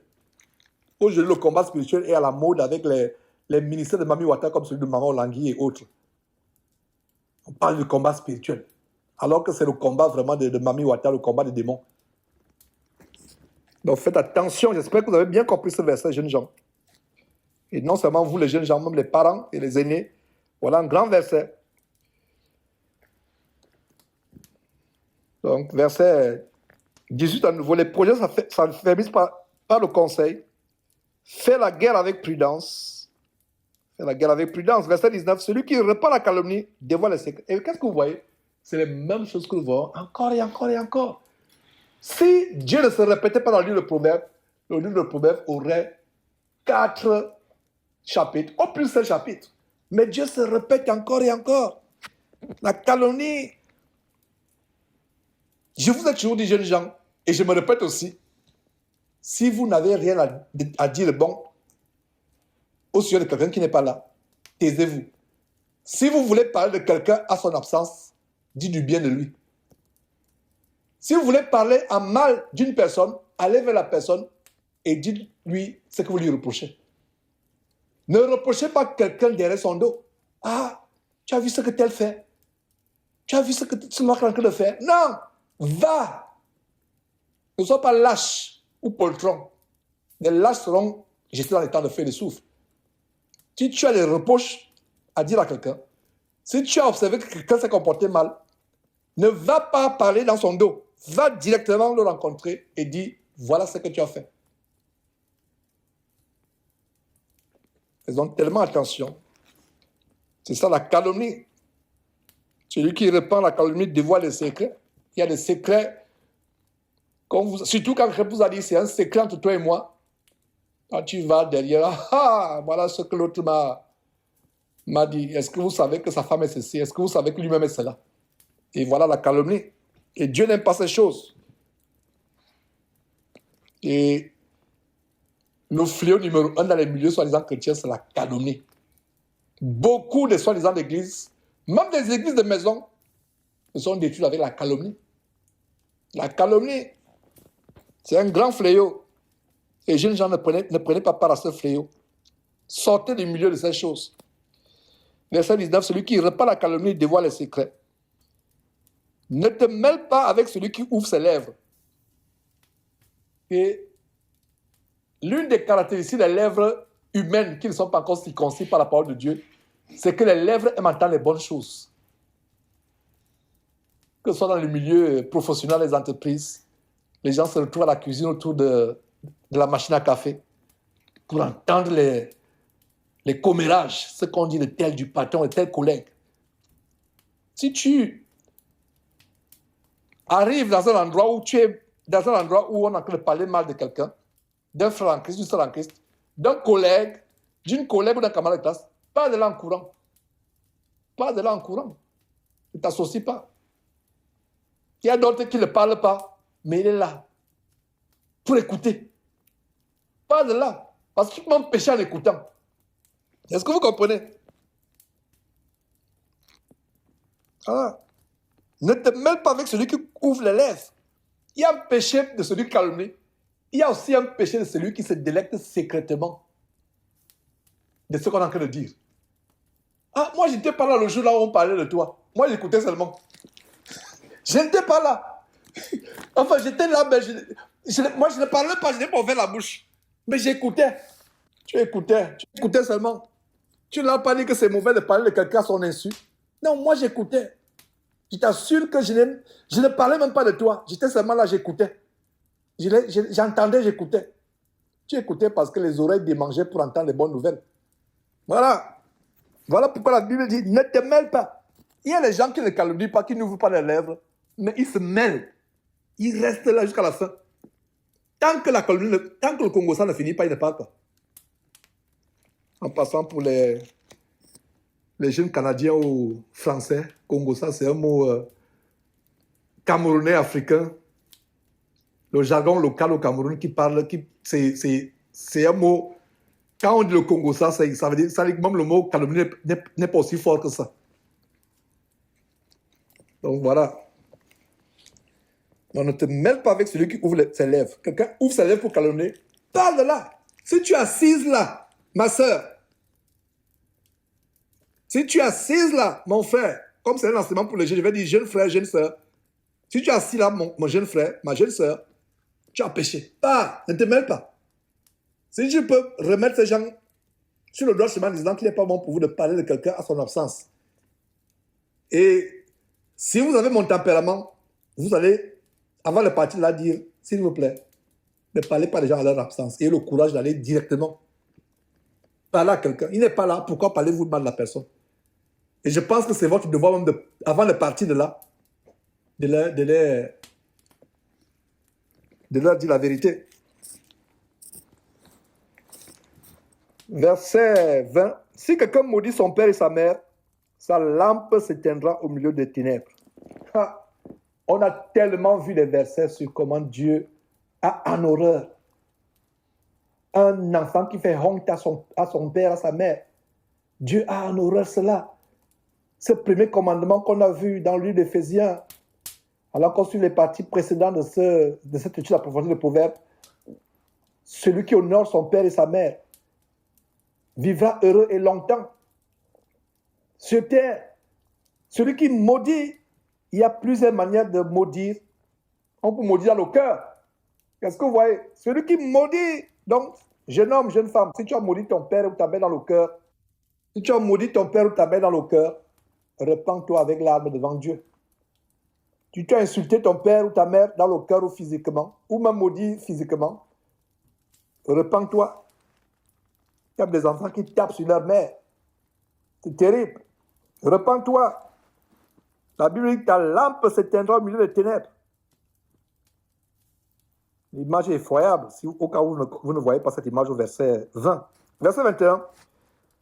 Un héritage promptement acquis dès l'origine ne sera pas béni quand viendra la fin.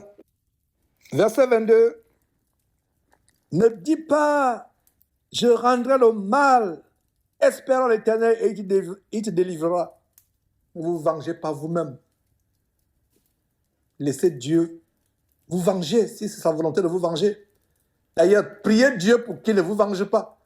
Si Dieu veut se venger, ou alors du moins veut vous venger de vos ennemis, dis Seigneur Dieu, s'il te plaît, amène-les à se repentir. Fais leur grâce.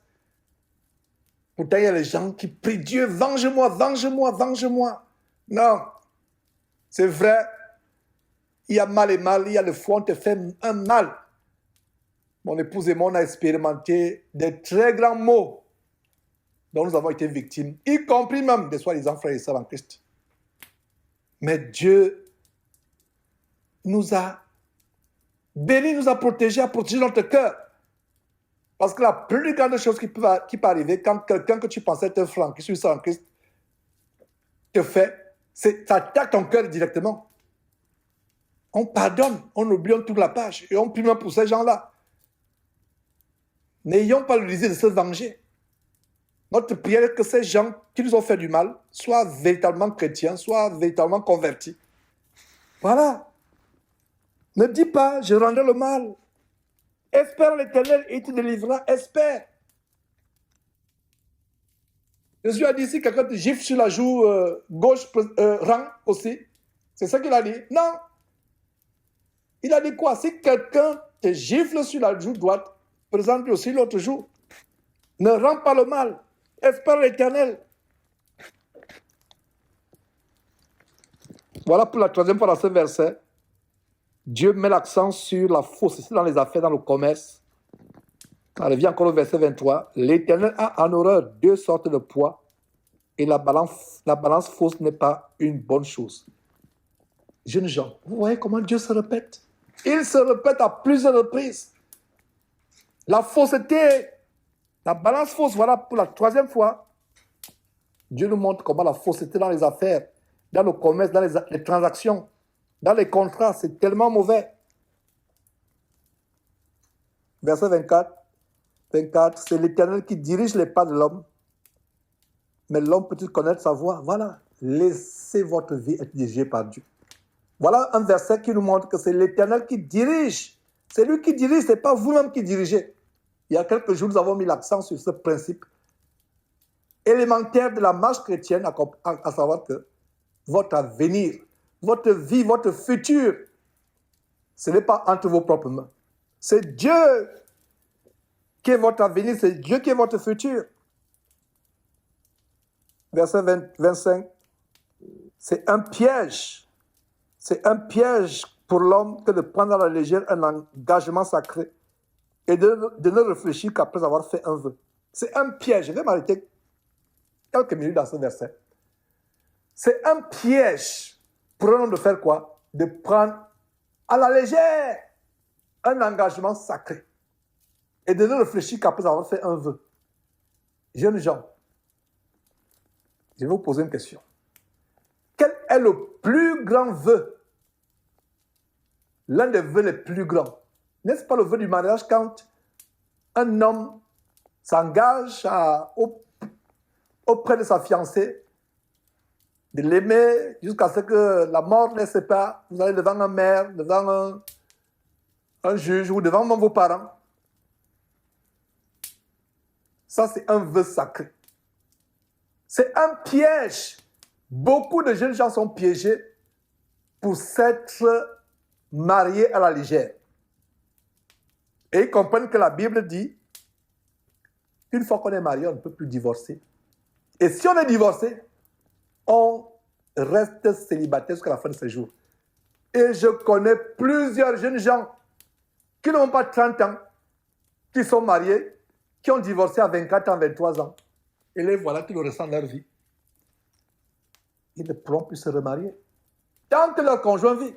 Vous voyez donc comment ce verset dit, c'est un piège. Je n'aimerais pas que ce piège vous arrive. Vous vous engagez à la légère. Vous n'avez pas associé Dieu dans votre projet de mariage. Ici aux États-Unis, il semble que dans une ville abominable, qui est plus abominable que Sodome et Gomorrhe, Las Vegas, dans l'État du Nevada, tu vas dans un casino la nuit, tu rencontres une prostituée, tu la traînes par la main, vous vous mariez, 24 heures sur 24, il y a les guichets où on se marie, vous payez, on vous délivre le certificat sur place. Voilà. Vous vous mariez la veille, la nuit, le lendemain, vous partez chez le juge divorcé. C'est un piège. Tu t'es marié. Que ce soit à 4 heures du matin que tu t'es marié étant sous, tu t'es marié. Donc, jeunes gens, Ne vous amusez pas avec votre vie. Le plus grand engagement qu'un homme, un jeune homme ou une jeune femme peuvent prendre, c'est l'engagement du mariage. Ne prenez pas la légère cet engagement. Je relis ce verset. C'est un piège pour l'homme, homme ou femme, que de prendre à la légère un engagement sacré. Il y a plusieurs engagements dans la vie. Il y a les engagements du contrat. Tu signes une affaire, tu fais un contrat avec une entreprise. Tu peux casser ce contrat, il n'y a pas... Peut-être vous allez vous retrouver en justice, surtout si tu as tort, et honnêtement, un chrétien ne doit pas avoir tort quand il s'agit d'avoir brisé un contrat. Mais ce n'est pas, ce contrat de travail ou ce contrat d'affaires n'est pas un engagement sacré. Il y a un engagement sacré. Par exemple, servir le Seigneur Dieu. Tu prends un engagement à savoir que je vais soutenir l'évangélisation avec mes moyens. C'est un engagement. Tu as pris cet engagement. 2, 3 mois, tu es fidèle. 4e mois, tu n'es plus fidèle. Tu prends l'engagement d'aller évangéliser. 1, 2 mois, tu évangélises, tu donnes l'évangile. 1 an, 2 ans, 4e année, tu te décourages. Il y a les engagements sacrés. Il y a 2 sortes d'engagements sacrés. L'engagement vis-à-vis de Dieu. Oh Seigneur, je vais te servir avec mes moyens, mon argent. Je vais te donner, je vais nourrir les veuves, je vais nourrir les orphelins. Je vais, avec mon argent, les pauvres, je vais les nourrir. S'il y a un ministère que je vois qui peut donner la parole à travers le monde, la vraie parole, je vais soutenir ce ministère. C'est un engagement sacré. Faites attention, ne vous empressez pas à ouvrir votre bouche devant Dieu. Quand vous engagez à servir Dieu, ne retournez pas en arrière. Il n'y a pas marche arrière. Ça, c'est un engagement sacré. Un autre engagement sacré maintenant sur les relations humaines, il n'y a pas plus grand engagement sacré qu'un homme et une jeune femme, un jeune homme et une jeune femme qui se prennent pour mari et femme. Il n'y a plus marche arrière. Dans les enseignements à venir, parce que je pense que cette série de proverbes ne sera pas la dernière série consacrée aux jeunes. Les jeunes doivent être beaucoup enseignés. J'enseignerai, plaise à Dieu, si le Seigneur Jésus ne revient pas que temps et si Dieu me fait grâce de continuer ce ministère, d'être sur cette terre. Et je sais que ce soit sur cette terre, que ce soit auprès du Seigneur, pour moi, c'est toujours une grâce. C'est même une grâce plus excellente que d'être auprès du Seigneur. Mais ce qui est plus important, c'est quoi? C'est servir le Seigneur pour que d'autres âmes soient sauvées. Et si c'est la volonté de Dieu, nous allons mettre l'accent sur la préparation des jeunes gens au mariage. C'est un sujet qui n'est pas suffisamment enseigné. Il y a des chansons d'enfants que notre fillette suivait, des petites comptines. Je crois que mon épouse avait acheté un CD, ça, les petites chansons d'enfants qui sont à la maternelle. Alors, cette chanson passait aujourd'hui, en milieu de journée. Il s'agissait de quoi dans cette comptine d'enfants, cette chanson d'enfants? Un petit garçon qui rencontre une fille qu'il veut épouser. C'est une chanson pour enfants. Très innocente, je vous rassure, en passant. On pose la question au garçon, au jeune homme. Sait-elle faire la pâtisserie? Il dit oui. Sait-elle coudre? Il dit oui. Sait-elle faire ceci ou cela? Il dit oui. Sait-elle faire cela? Il dit oui. On dit ok. C'est maintenant, c'est une bonne candidate pour être ta femme. Après, j'ai eu la même réaction que mon épouse Confort a eue, à savoir que le monde a changé. Et c'est une comptine que les enfants américains chantaient à la maternelle il y a plusieurs années. Aujourd'hui, Est-ce que le critère pour une femme d'aller en mariage, c'est savoir préparer? Il faut qu'elle soit ingénieure. Il faut qu'elle soit médecin. Ouais, notre critère. Le critère n'est plus que la femme sache préparer, sache prendre soin de sa maison. C'est pour ça que la Bible recommande aux femmes âgées dans la foi, ayant l'expérience dans le mariage, d'encadrer les jeunes gens. Voilà quelque chose qui manque derrière ce ministère Jésus-Christ TV. Je cherche les femmes à travers le monde qui veulent être des modèles aux jeunes sœurs. Je n'en trouve presque pas. Je n'en trouve pas. Et celles qui sont peut-être une ou deux, elles ne sont pas prêtes. Elles ont peur. Elles ne veulent pas partager leurs expériences aux autres. Qu'est-ce que vous voulez qu'on fasse? Prions tout simplement Dieu, que Dieu suscite dans les églises locales des femmes âgées qui peuvent être des modèles qui enseignent les jeunes femmes à se préparer au mariage. C'est des choses de plus en plus sur lesquelles je mettais l'accent. Cette comptine, cette chansonnette d'enfants innocente m'a choqué, m'a fait réaliser à quel point, non seulement les États-Unis, mais le monde entier est en train d'arriver. À l'époque, qu'est-ce qu'on demandait aux jeunes garçons? Cette jeune femme que tu as rencontrée, que tu veux prendre pour épouse, sait-elle coudre? Il répond oui. Sait-elle faire la pâtisserie? Oui. Sait-elle faire la lessive? Oui. Sait-elle faire la vaisselle? Sait-elle faire ceci? Oui. On dit, oh, c'est une bonne candidate. Mais aujourd'hui, ce n'est plus le cas. Aujourd'hui, on fait des contrats prénuptiaux, prenups. On va s'engager au mariage, on fait des contrats. Donc, il prévoit déjà, en cas de séparation, donc vous allez dans le mariage et vous prévoyez déjà la séparation. La maison va me revenir. La voiture va me revenir. Toi, tu prendras le chien. Non, le cheval qui est là-bas, le range qui est là-bas, on calcule déjà. Donc, avant de vous engager, qu'est-ce que tu amènes au mariage? Vous calculez déjà. Incroyable. Oh, nos enfants. Que Dieu vous fasse grâce. Enfants et petits frères. Que Dieu vous fasse grâce. Le monde est pourri. Donc voilà, bref, cette chanson, je voulais vous partager. Dans la journée, mon épouse et moi, on était vraiment... On a pensé à la même chose, à savoir que... Regardez comment, quand le monde était encore monde. Des continettes, des chansonnettes d'enfants innocentes à la maternelle. Aujourd'hui, s'il fallait encore faire une chanson, a-t-elle le doctorat en médecine? Oui. A-t-elle 2 hectares de terrain? Oui. A-t-il un bateau pour aller se balader le dimanche sur un lac? Oui. Ok, c'est bon. Qu'elle t'insulte, qu'elle te tape, qu'elle insulte tes parents, peu importe. Qu'ils soient homosexuels, pédés, peu importe.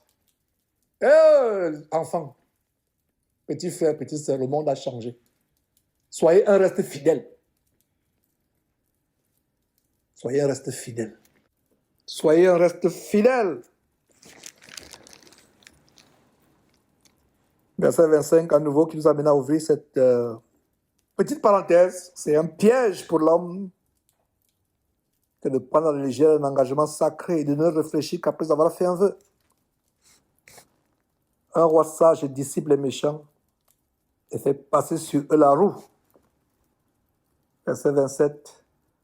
Le souffle de l'homme est une lampe de l'Éternel. Il pénètre jusqu'au fond des entrailles. Le souffle de l'homme est une lampe de l'Éternel. Regardez la révélation ici. Notre souffle est tellement précieux. Rendez grâce à Dieu pour le souffle de vie que vous avez, le souffle qui est en vous. Voilà la révélation. Peut-être Dieu nous donnera de créer ça plus tard. Verset 28. La bonté et la fidélité gardent le roi et il soutient son trône par la bonté. Verset 29. La force et la gloire des jeunes gens. Et en passant, avant de reprendre ce verset 29, n'oubliez pas que le roi Salomon était un roi. Donc il a régné et il y a beaucoup de détails sur la royauté qu'il expose. Et je passe rapidement là-dessus. Verset 9 à nouveau. La force et la gloire des jeunes gens. Et les cheveux blancs sont l'ornement du vieillard. Il y a 2 versets qui nous montrent 2 grandes choses. Et pour les jeunes gens et pour les vieillards. Pour les jeunes gens, c'est quoi? La force. Quelle force? Des muscles. Ça ne sert pas à grand-chose, la force des muscles. Mais la force dans la victoire contre le péché. La force à vaincre le péché, la force à vivre dans la sanctification, la force à éloigner les passions de la jeunesse. Voilà la force et la gloire des jeunes gens. Et les cheveux blancs sont l'ornement des vieillards. Malheureusement, beaucoup de vieux aujourd'hui, y compris les vieux chrétiens, quand les cheveux blancs commencent à apparaître, ils ont honte. Pourtant, Dieu dit quoi? Les cheveux blancs sont l'ornement des vieillards. Une tête tout blanche. Certains ont les cheveux blancs qui font leur honte. Ils désacralisent, ils banalisent ces cheveux blancs en faisant toutes choses de mauvaises choses. D'autres ont honte de la tête qui blanchit. D'autres ont honte qu'on les appelle papa, maman. Quand j'étais tout petit, une femme qui était âgée, qui n'était pas votre mère, trouvait un plaisir quand vous l'appeliez maman. Mais plus tard, arrivé au Gabon, quand on dit à une femme âgée, tu l'appelles maman, elle se fâche, elle dit, mais pourquoi m'appelez-vous maman? J'ai l'âge de votre mère. Pourtant, visiblement, quand vous la voyez, c'est visiblement une grand-mère. Mais elle se fâche parce que tu l'appelles maman. Voilà comment le monde change. Je viens encore de vous raconter l'histoire de la petite continette de maternelle aux États-Unis où c'était innocent. Où les vraies valeurs étaient encore. Aujourd'hui, les vieilles femmes ne veulent pas vieillir. Vous voyez une grand-mère, elle a 80 ans, elle continue à faire la musique avec les jeunes garçons qui dansent autour d'elle. C'est terrible. On ne veut plus vieillir. On s'enracine dans le péché. Jeunes gens, il y a tellement de choses à vous dire. Bouclons avec le verset 30. Les plaies d'une blessure sont un remède pour le méchant. De même les coups qui pénètrent jusqu'au fond des entrailles. Tout simplement pour dire que, et c'est une manière pour Dieu de montrer que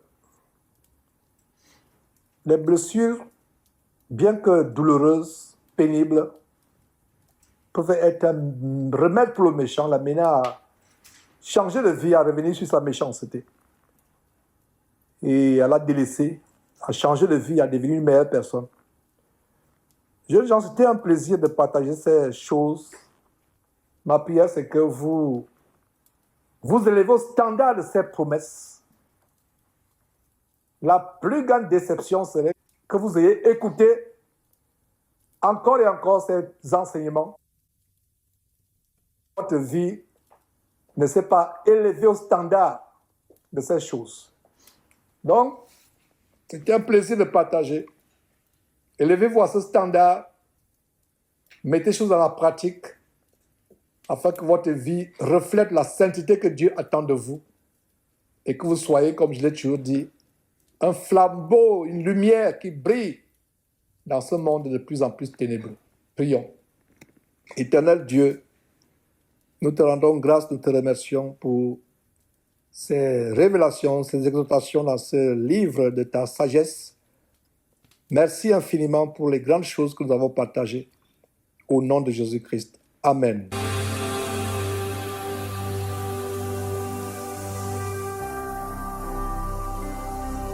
Jésus-Christ TV, vous connaîtrez la vérité et la vérité vous affranchira.